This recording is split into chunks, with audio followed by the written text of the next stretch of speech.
Hello everyone, welcome to my channel Anupma Biology Classes. In this video, we will discuss about the kingdom fungi. Before this, in the previous video, we discussed about kingdom Protista and their groups also.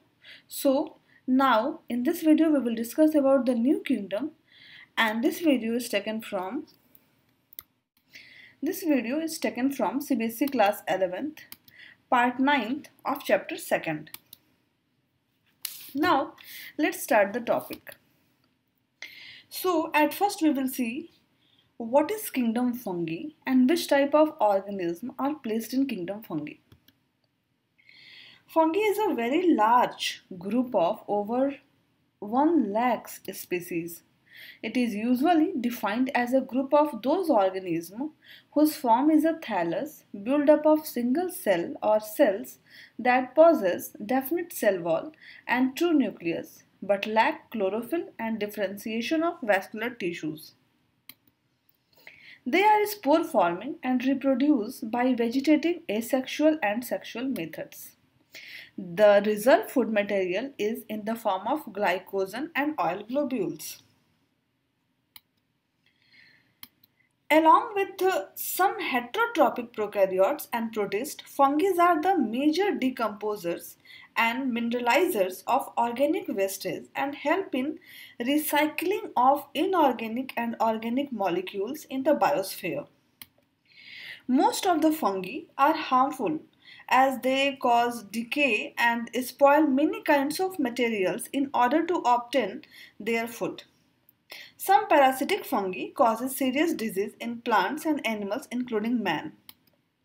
However, certain fungi are beneficial and used in many industries in the production of various products such as alcohol, enzymes, vitamins, hormones, bread, antibiotics, etc. Some of them are directly used as food like mushrooms, while others are employed to obtain various food products and protein-enriched animal feed. The branch of science that deals with the study of fungi is called mycology.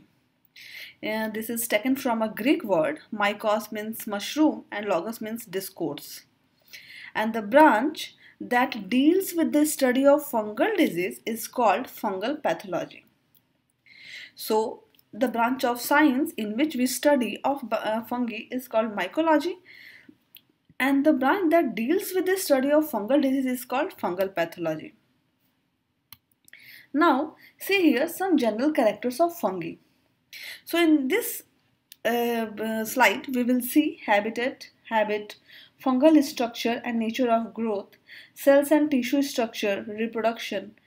In reproduction, we will see vegetative reproduction, asexual reproduction and sexual reproduction.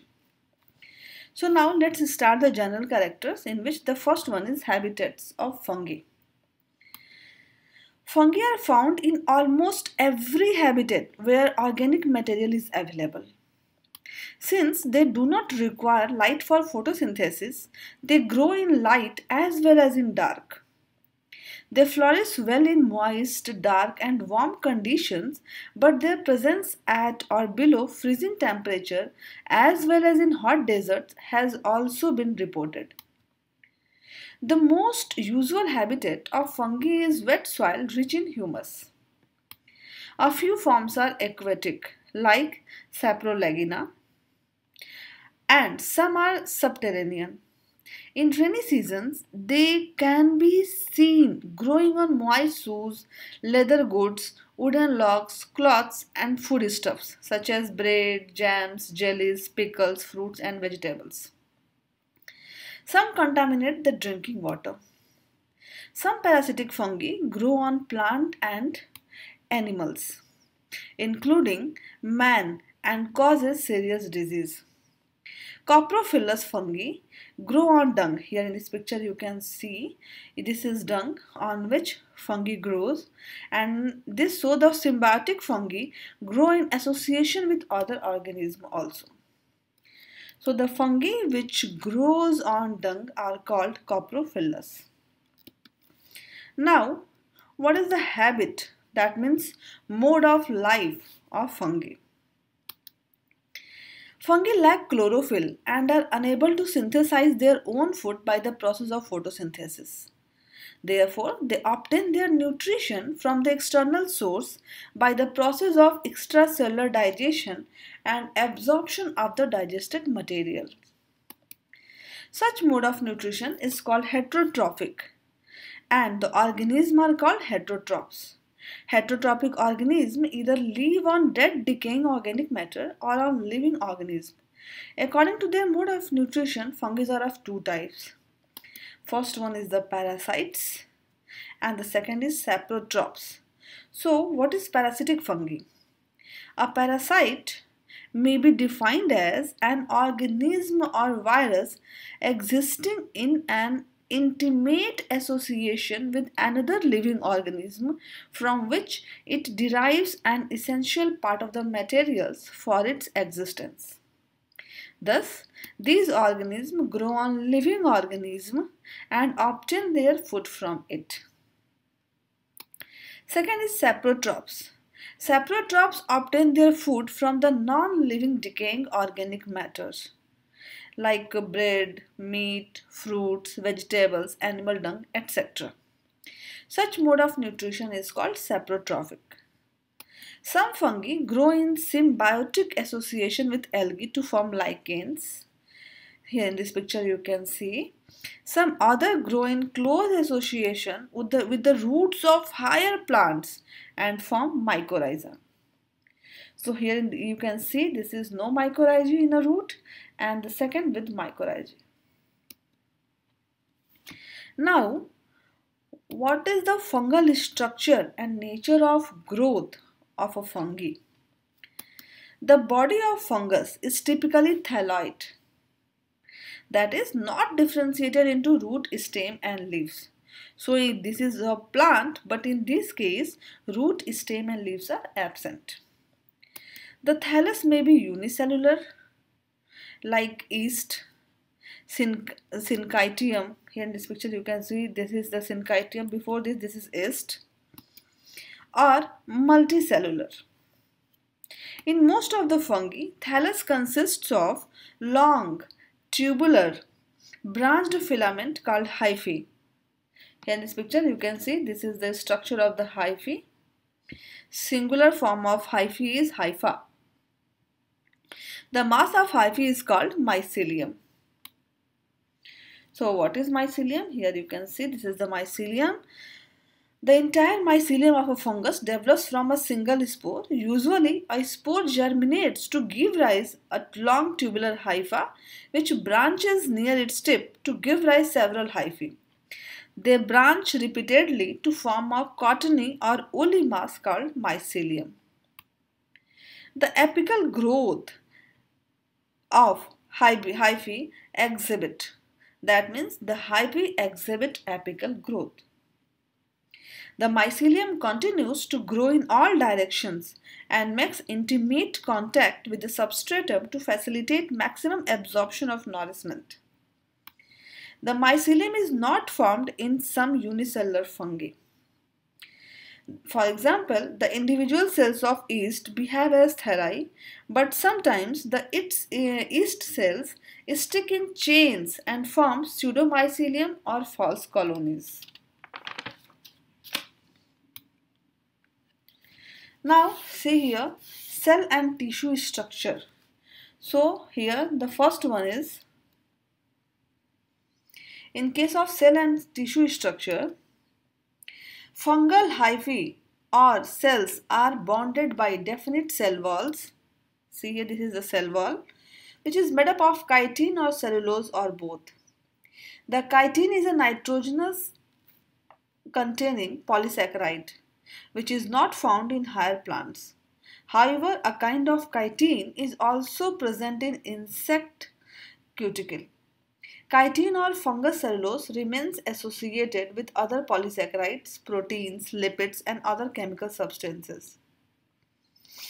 The cell wall encloses protoplast, which is differentiated into plasma membrane, cytoplasm, nucleus and vacuoles. So, the fungal cells contain all the usual cytoplasmic inclusions such as, before this, see here, this is the fungal cell structure and this is the nucleus which is present inside the cell structure. Cell wall is the outer covering, vacuoles are also present, septum which differentiate it, and this is the hyphae. So in case of fungal cells, there are many cytoplasmic inclusions like, see here, Golgi apertures, peroxisomes, ribosomes, round endoplasmic reticulum, nucleus, nucleolus, mitochondria, vacuoles, cytoskeleton, etc. So these are the inclusions. Fungal cells are characterized by the absence of plastids. It means plastids, that means chloroplasts are absent in case of fungal. The dictyosome are also not typical. In many cases, they are unisynstral. The reserve food material is glycogen or oil droplets. Some special vascular structure having wall material are found near the hyphal tips. They are called chytosomes. Fungi are eukaryotic and possess true nuclei having definite nuclear membranes. So here you can see this is the nucleus and it has a nuclear membrane also. However, the nucleus of fungi are smaller as compared to those of higher plants. In some fungi, the nuclear envelope remains intact during the mitosis and all the mitotic events takes place within it. The nuclear spindle is formed within the nuclear envelope in both mitosis and meiosis. The spindle poles either contain centrioles or spindle poles bodies but lack microtubular organization. On the other hand, the nuclear envelope disappears during mitosis in animal or plant cell. The filamentous hyphae of fungi may be septate or aseptate. That means non-septate. So here you can see septate and cynocytic hyphae. In most of the higher fungi, the cytoplasm of mycelium is separated into separate compartments by means of cross walls laid down at the time of nuclear division. These cross walls are called septa, and the mycelium possessing septa is called septate. So here you can see in this picture there are many septas are present which differentiate the mycelium, and because of this it is called septate hyphae. However, in some lower forms the cytoplasm is continuous in the entire mycelium and the cross walls are not formed. Such a condition of mycelium is called aseptate or non-septate. So here you can see there is no septa present. So these are aseptate. The aseptate mycelium is usually multinucleate. Such a condition where the mycelium is aseptate and multinucleate is called cynocytic. So in this picture you can see there are many nucleus which is green in color. These are nucleus inside the hyphae are present and there is no septa. There is no differentiation as mycelium. So this is called cynocytic hyphae. It means aseptate with multinucleate condition. Usually, the septa possess central pores. Each septum of Ascomycetes and the order Uridinales, Basidiomycetes possess single simple pore situated centrally. Such a septum allows the cytoplasm and nuclei of one cell to pass into neighboring cells. So, the septum of higher fungi like Basidiomycetes except Uridinales is more complex, called dolipore septum. So in this picture you can see this is the simple pore and this is dolipore septum. The dolipore is a barrel-shaped pore with the open ends. The edges of septa around the pore are swollen. The opening of pore on both the sides are guarded by cap-like thickenings called parenthosomes. So in this picture you can see this is the This is the dolly pore septum, and before this is the simple pore. So here cap-like structure is present. The septal pores may, however, remain partially plugged by Voronine bodies. What is Voronine bodies? This is the Voronine body. Some membrane-bound bodies and crystalline structures which are present near the septum. That means pore. Now, each cell of a multicellular mycelium may be uninucleate, binucleate or multinucleate. Both the nuclei of a dikaryotic cell may be homokaryotic, that means both nuclei belonging to the same strain, or heterokaryotic, that means belonging to different strains. In some higher fungi, the mycelium becomes organized and form loosely or compactly woven tissue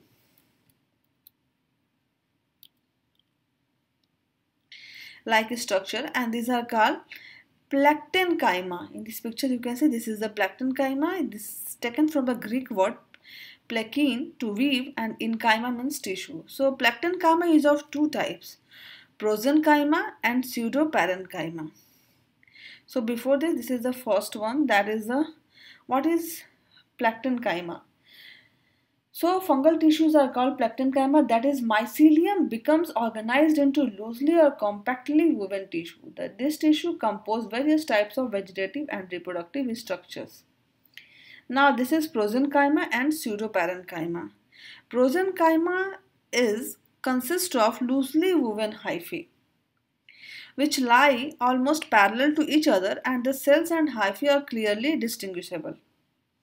While the pseudoparenchyma consists of compact mass of parenchyma like tissue where the hyphae are very closely packed and interwoven so that they lose their individuality and cannot be easily distinguishable from one another.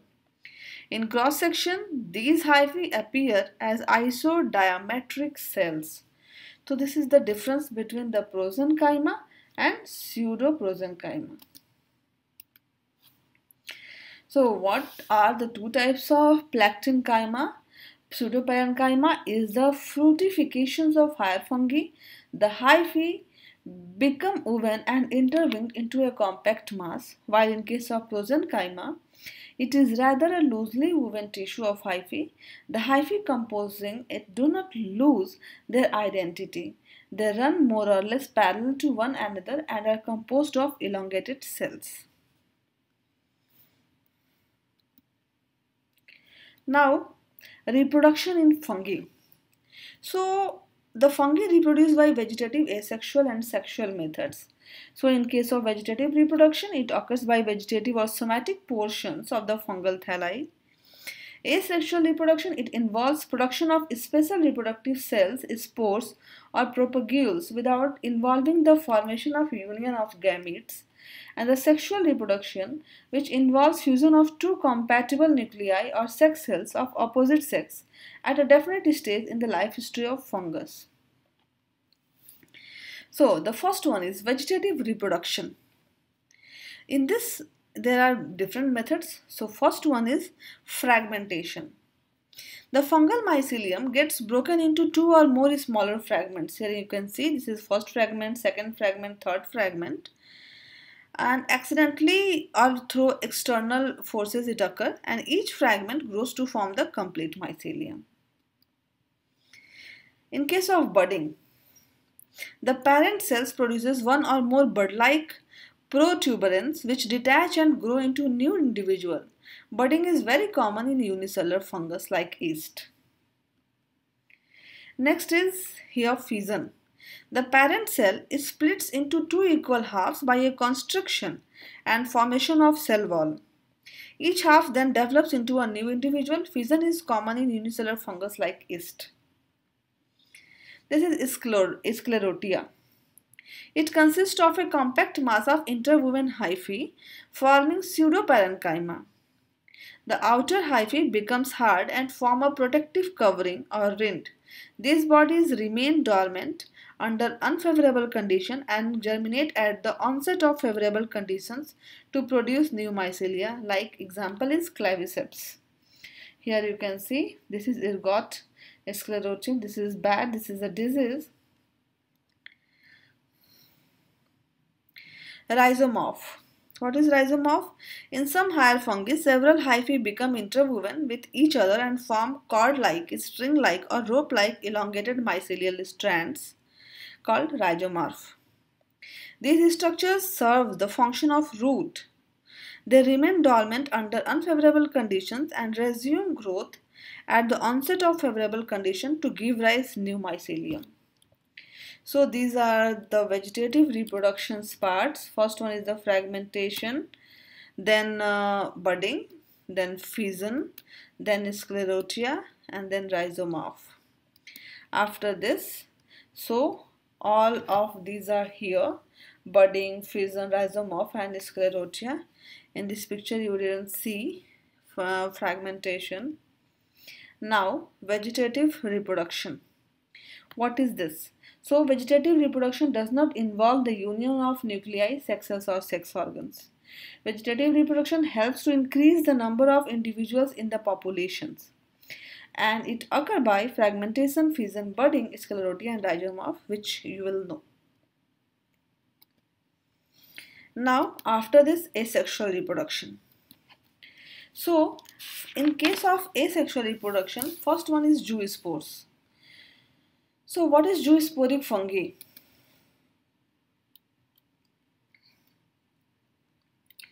So the zoospores are the special kind of motile and flagellated spores produced inside the zoosporangia. They are usually naked without cell wall. The flagella help them to swim in aquatic habitat for the proper dispersal. The reproduction by zoospores occurs in some lower fungi like Phycomycetes, and examples are like Echilea. Here in this picture you can see, then Saprolegnia, Albugo, Phytophthora, etc. So here zoospore is the process of reproduction. Now sporangiospores. What is sporangiospores? These are non-motile spores produced inside the sporangia. Okay. So sometimes these spores are usually termed as endospores. They are usually dispersed by wind and germinate to produce new mycelium like Rhizopus and Mucor. So this is the asexual reproduction of Rhizopus by sporangiospores, and here the spore releasing by the Mucor.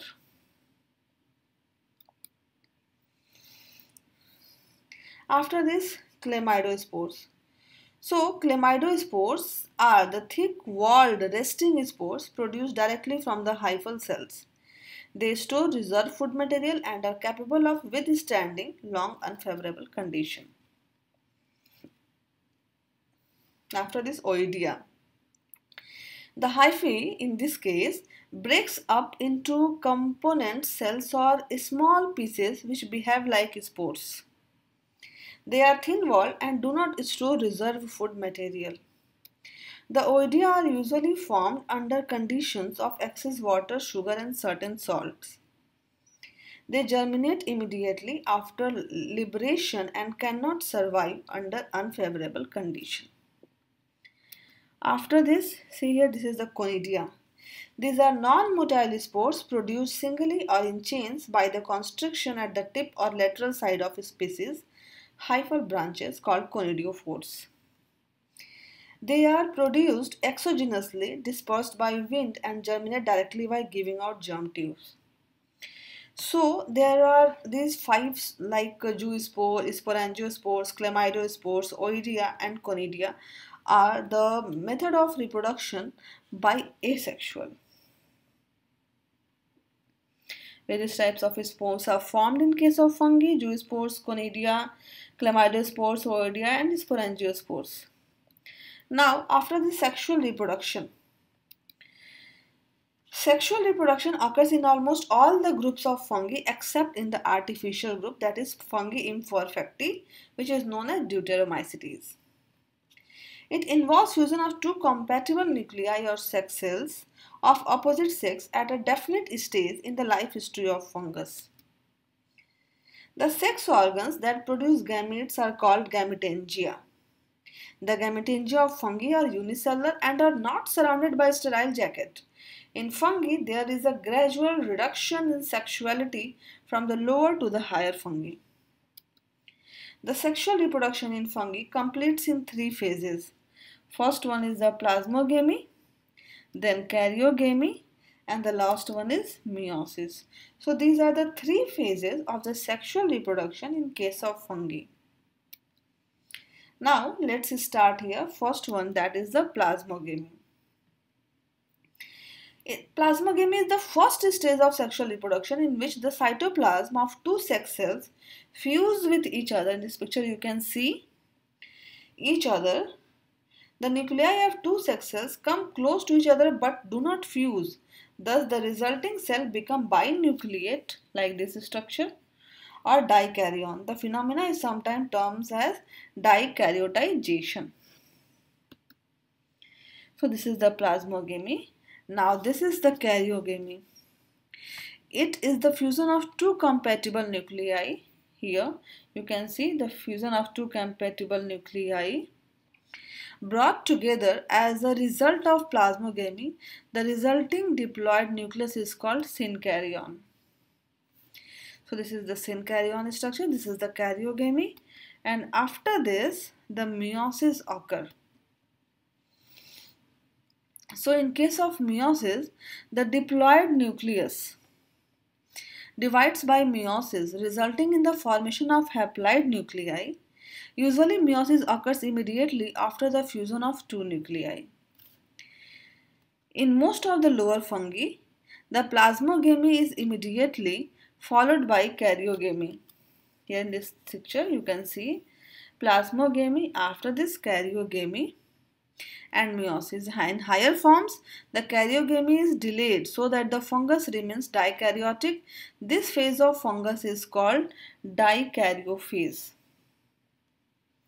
Such fungi complete this life cycle in three phases instead of two: haplophages, dikaryophages, and diplophages. So, there are various modes of sexual fusion in fungi which can be categorized into following 5 types.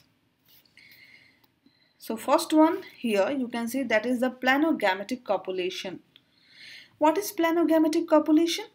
The motile, it means flagellated gametes, are called planogametes. Both are motile, here you can see. In this category of sexual reproduction, either one or both of the fusing gametes are motile. Okay, so here you can see this is isogamy, here both are motile, and isogamy. Both are also motile, but in case of oogamy, sperms are motile and eggs are not motile. An example of planogametic copulations are syncytium, here you can see, or Allomyces. This is the syncytium and this one is the Allomycetes. Now, gametangial copulation, gametangial contact. What is gametangial contact? These here two gametangia come close to each other but do not fuse. The male gametangium sends a tubular outgrowth called fertilization tube. Here you can see this fertilization tube, through which the non-motile male gametes or male nucleus migrates into the female gametangium. An example of this case is Phytophthora and Albugo. So these are the examples of gametangial contact. After this, see here gametangial copulation. In this mode of reproduction, the two gametangia fuse with each other and lose their identity in the sexual act, resulting in the formation of zygospore. And the example of this is Mucor and Rhizopus. So this is gametangial copulation. After this, spermatization. Some fungi produce numerous minute uninucleate spores-like bodies called spermatia.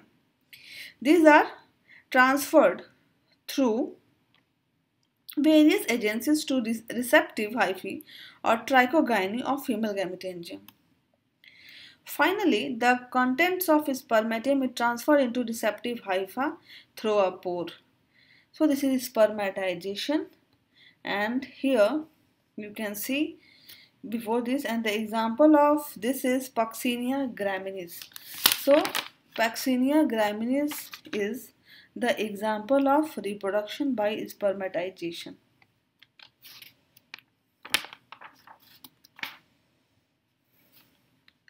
Now somatogamy.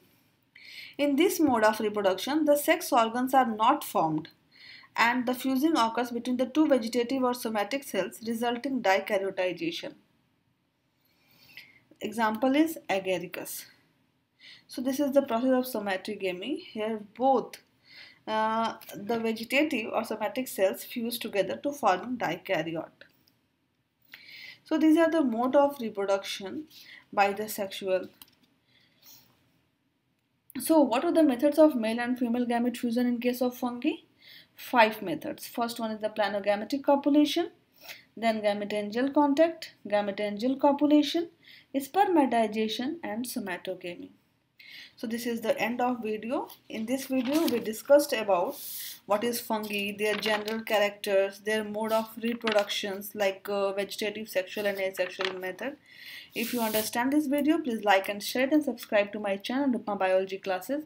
If you have any questions, any queries or any suggestions, you can ask in the comment section below. Thank you for the watching.